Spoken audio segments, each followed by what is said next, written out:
So I am going to start with giving everybody an introduction, and this is especially for those people that are joining us new, to just talk about where we've come with this IGC organization, and we're going to move on into where are we going with the IGC organization. So with no more ado, 2 years ago, out at the end of the Geodesign Summit, a conversation between Ryan, Carl Steinitz, Tom Fisher, and myself sort of initiated this thought about having an IGC, an International Geodesign Collaboration, where we would seek to get a sense of how our colleagues around the world are doing projects, because we were constantly going to meetings, seeing each other's projects alongside each other and not being able to draw comparisons because everybody was working in different systems, different color conventions, different ways of describing their projects. So the IGC, part of the kernel of this project was to design a method of comparing between our different projects.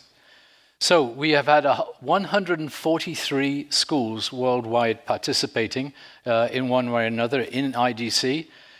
In 2019, so this time last year, there were 56 projects represented here and presented from 29 countries.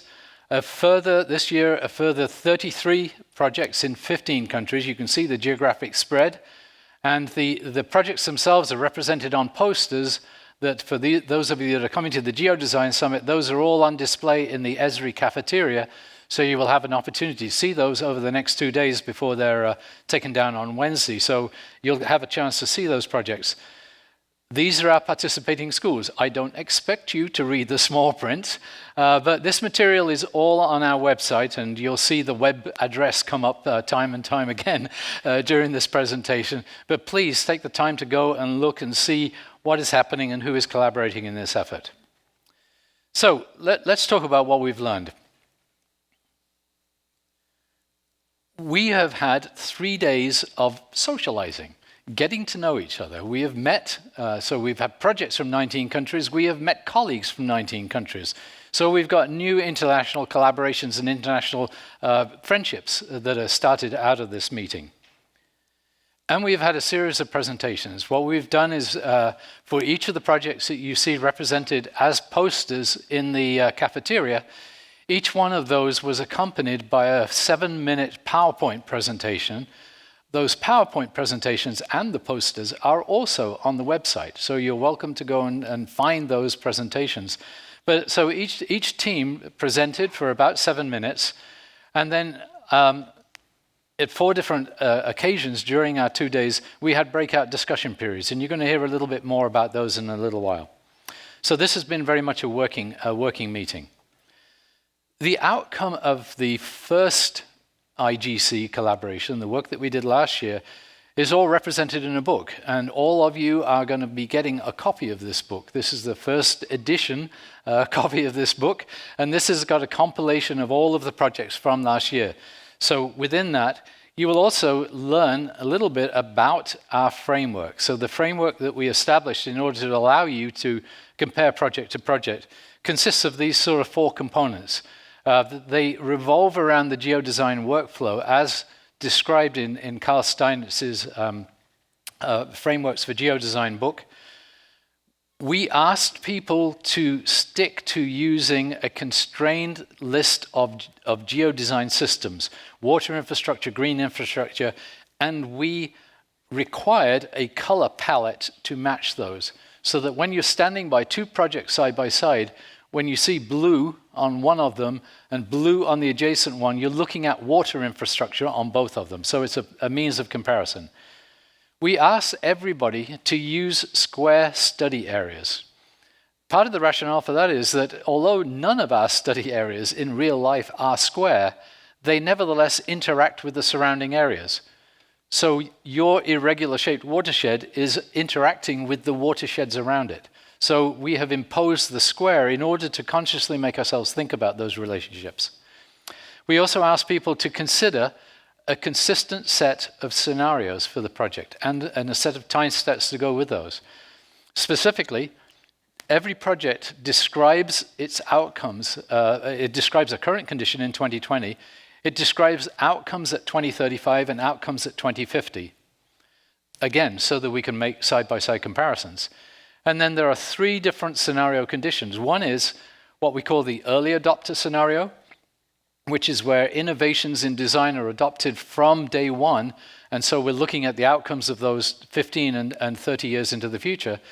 And then what we call a late adopter scenario, which is when people wait for 15 years. They don't get their decision-making processes moving, and they wait, and then they start adopting innovations 15 years out of that, 2035.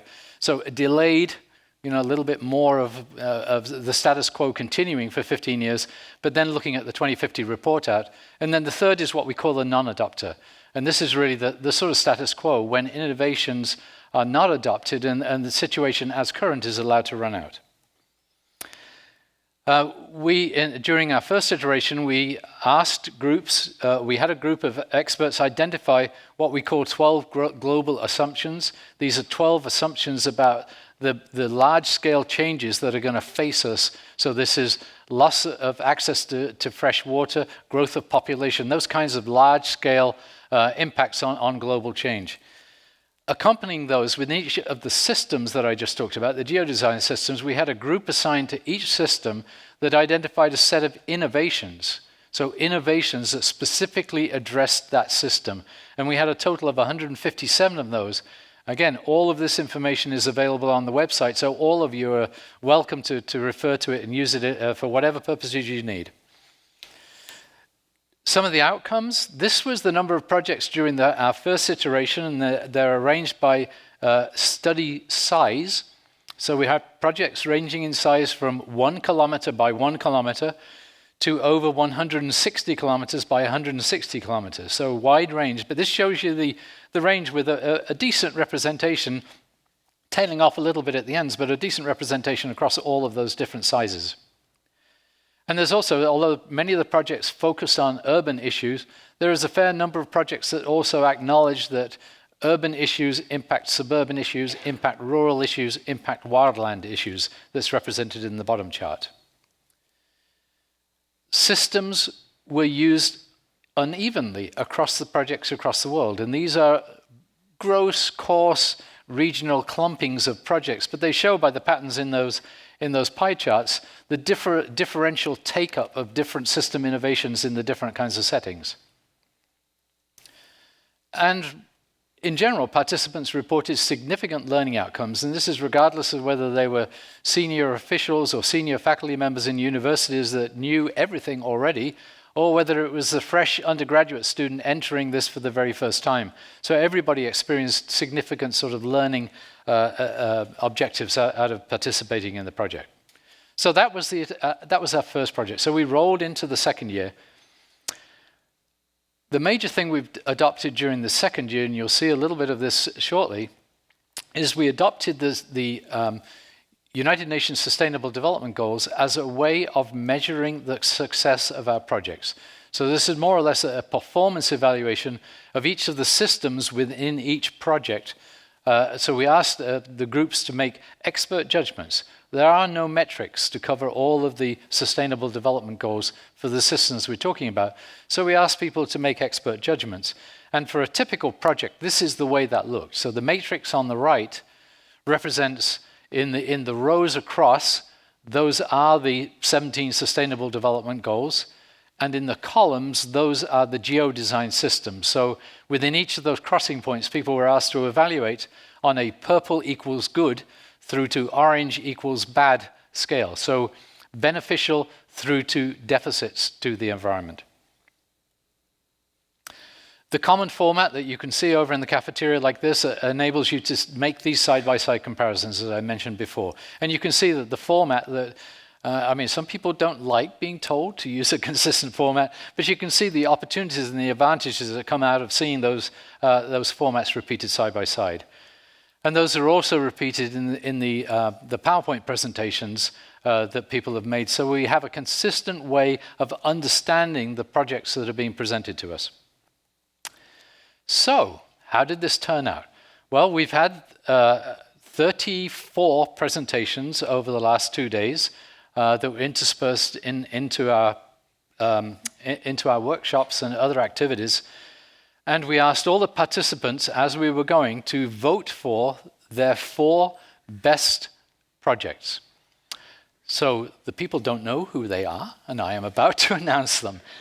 Last year, we did have everybody stand up. What I'm going to do is I'm going to summarize, and then we're going to recognize the person that worked on the project, and we're going to have them stand up and take a hearty round of applause from everybody here. But the first person is not here.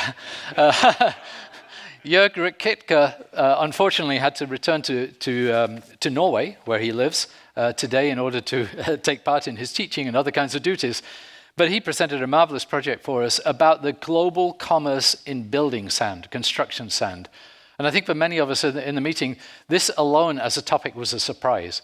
Thinking about the volume of sand that moves around the world, coming from one place and going to another. And I know I have an architectural background, I know that part of the reason for this is that the qualities of sand in the desert right next to your project is not necessarily ideal for the construction you are doing. So you may have to bring your sand from Malaysia to build your building in Abu Dhabi, which sounds crazy, but Jörg was able to explain that to us and diagram it. So please take advantage of this opportunity. Have a look at Jörg's project, either in the cafeteria or online, because it's a really fascinating story. Let's give Jörg a round of applause in absence. Good job. Thank you. Second, Peter Stempel from Rhode Island School of Design. Stand up, Peter, and be recognized. Peter's project was about adaptation to sea level rise, and this for me is a project I view with particular fondness, because in my role as professor of geodesign at the University of Georgia, one of my principal areas of work is in the impacts of sea level rise on coastal Georgia. So this topic, and Peter's example, is a particularly dramatic one, where we have a bay, an estuary in Rhode Island, which over the last decades has had a lot of infill and a lot of construction on that infill, and now it's subjected to sea level rise, which is basically undoing all of that work and the responses to that. And Peter's example is a particularly good example of involving himself and his students with the community. There's a tremendous lot of community input into this project. So if you have the opportunity, certainly look at Peter's work in the cafeteria and try to find Peter and talk to him directly about his project. Third, University of Minnesota, Tom Fisher. Where is Tom Fisher?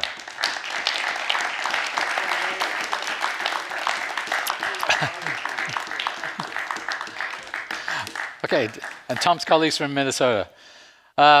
This is a tremendous project also because it also has a lot of topical information to it. The focus of this on a Green New Deal for Minneapolis. The Green New Deal, for those of you who are not in the United States, this is a proposal coming from our government or from congressmen, mostly Democratic-leaning congressmen, and it has 5 major components to it. The Green New Deal has 5 goals: to achieve net zero greenhouse gases, to achieve a green economy for job creation, job development. It has an infrastructure for the 21st century focus. It has a focus on clean air, food access, and a whole lot of related kind of issues. And then 5th, it also has justice and equity for all as its 5 goals.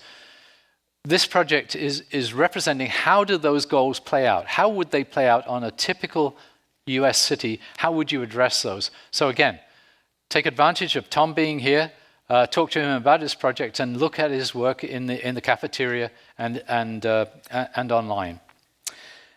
And finally, we get to our grand winner. And our grand winner is Yeshuan Xu Gu from the University of Cincinnati.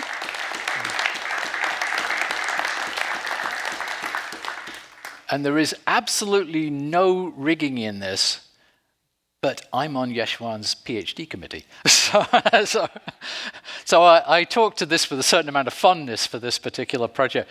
But if you remember when I talked about Jörg's project, which is looking at the global commerce in sand, Yeshwan's project looked at soil. She had students digging up soil across Cincinnati and then examining from a scientific point of view, how does water infiltrate through soil? How does it infiltrate through membranes that might be used to clean that water? How fast does it do it and how effective is it? So she has used geodesign as a framework, essentially, for introducing her students to science as part of doing design. So please take advantage of talking to Yeshwan. She's right in the middle of her PhD, so I'm sure she's more than anxious to hear all kinds of input from you. So let's have a round of applause again for Yeshwan.